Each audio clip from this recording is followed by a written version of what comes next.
天又塌了。中国新一轮税务稽查补税行动又开始了。这一次，刀口对准的不是地产商，不是富豪，而是那些早已在生死线上挣扎的电商、外卖骑手、主播、网约车司机。他们本来就被通胀、低价竞争、平台抽成压得喘不过气，现在税务稽查组一纸通知书下去，连最后那点喘息空间都没了。在深圳、杭州、义乌、广州，数以万计的中小电商、代购、跨境卖家收到了税务局的温馨提示：你平台销售额与纳税申报额不符，请在7日内说明原因。可问题是，他们哪还有利润能补税？一位深圳福田的女装电商老板，去年流水2000多万，利润率8%，代账会计却告诉他得交13%的税。他当场愣住，声音发抖，那我这一年不是白干了？这不是个案。2025年，中国电商行业平均净利润已跌至4.6%，创下10年来新低。根据艾媒咨询的数据，超过62%的中小电商企业在2025年上半年处于亏损或微利状态。可税务局仍以销售额为计算基准，根本不看企业真实利润。我账户都空了，税局还说我少报收入。平台推送的销售额远高于我实际到账金额，货款被平台扣着没结算，我还得先交税。在微博、知乎、小红书上，这样的控诉一夜之间刷屏。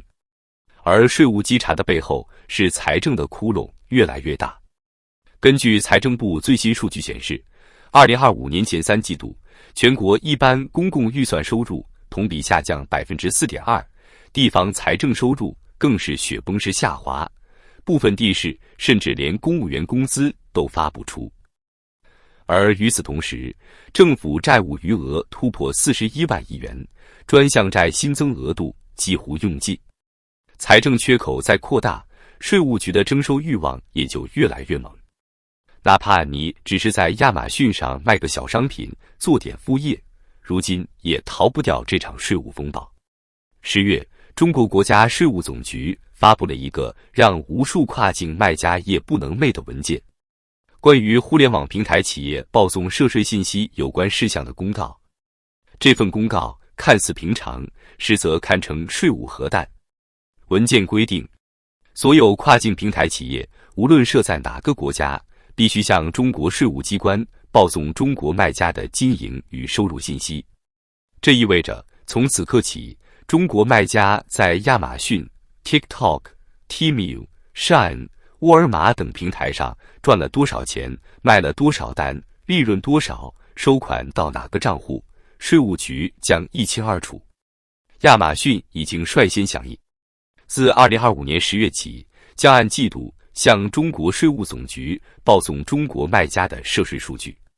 首次报送时间2025年10月31日前，涉及范围所有中国籍卖家，不论销售国家。是的，连你在美国、欧洲、日本的店铺都要上报。亚马逊发出的官方通告清清楚楚写着，报送信息包括企业或个人身份、销售额、净收入、退款金额、佣金、服务费等财务信息。也就是说，只要你是中国人，哪怕你人在国外，账户在海外，你的每一笔交易都将被追踪。网友震惊地调侃，文字再小也是肉，我党连这点文字肉都不放过，这是穷疯了吗？为什么要这样做？因为财政缺钱已经到了极限。过去10年，房地产税、土地出让金、城投融资是中国地方政府的3大奶牛。如今地卖不动了，债发不出去，房子滞销严重，光靠卖地这条老路已经撑不下去。根据财政部的数据，2025年前3季度，全国土地出让收入同比暴跌超30%，地方专项债发行额较2024年同期下降近20%。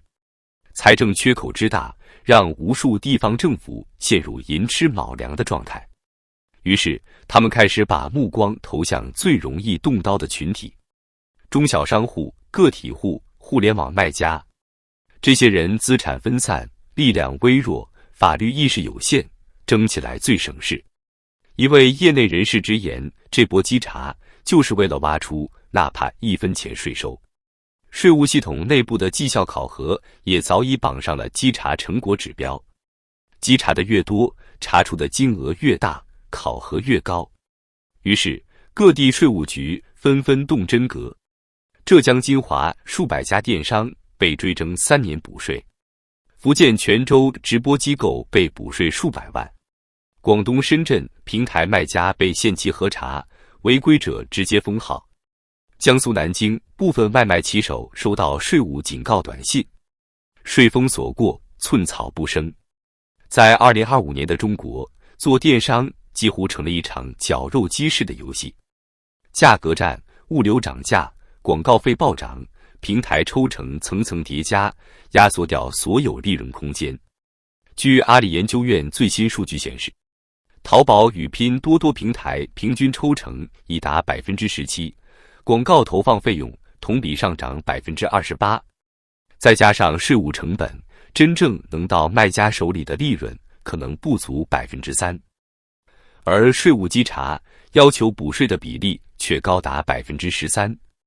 一位广州女装老板的账单触目惊心，销售额2100万元，实际到账1650万元，净利润130万元，应纳税额273万元。他哭着说，税比利润还高，干脆关门算了。这不是夸张。据中国电子商务协会内部数据显示，仅2025年上半年，全国注销电商主体数量超过48万家，同比增长 67%， 其中近30%是因为税负压力无法承受。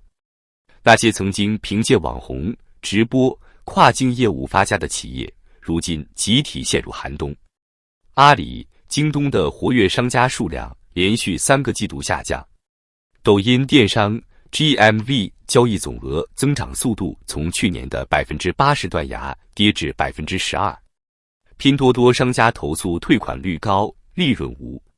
TikTok Shop 在东南亚的卖家流失率超过 25%。 一场看不见的税务清洗正在让中国互联网商业体系从内而外的崩塌。有人说，真正的崩溃不是破产，不是倒闭，而是你还没死，系统已经开始榨干你最后一点血。2025年的中国就在经历这样的时刻。新一轮税务稽查不只是一次财政危机下的补血行动，而是一次彻底的全民补税运动。从跨境电商到外卖骑手，从主播到滴滴司机，从淘宝小店到代购微商，所有曾被互联网改变命运的人，如今都被纳入税务透明化体系。要理解这场补税风暴，就得看到背后的财政真相。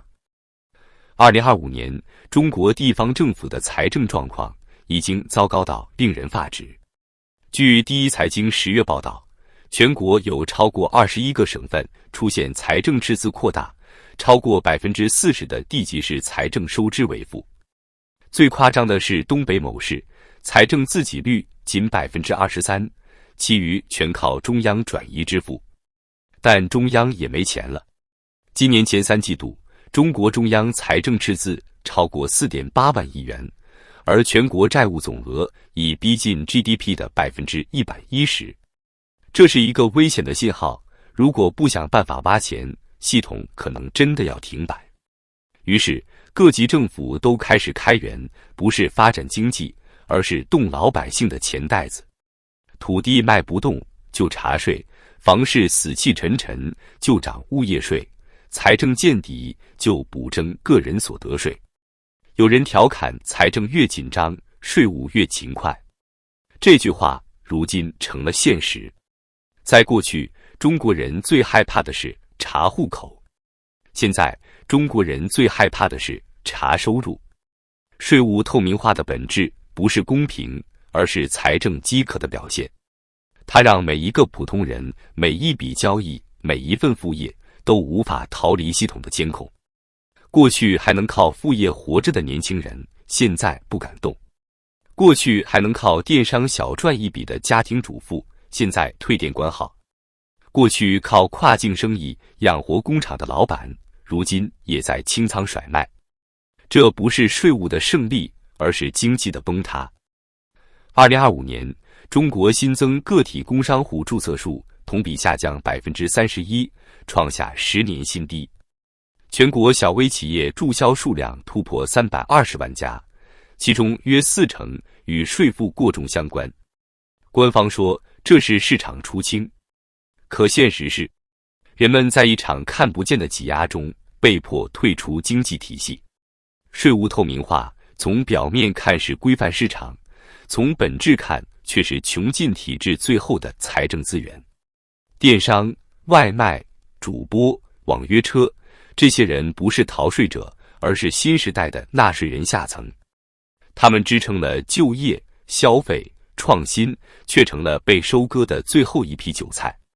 这不是改革，而是绝望的财政自救。一个社会如果靠查税来续命，说明真正的经济动力已经枯竭。而当制度开始把普通人的血汗当成收入来源，那就意味着国家机器正在吞噬自己的民众。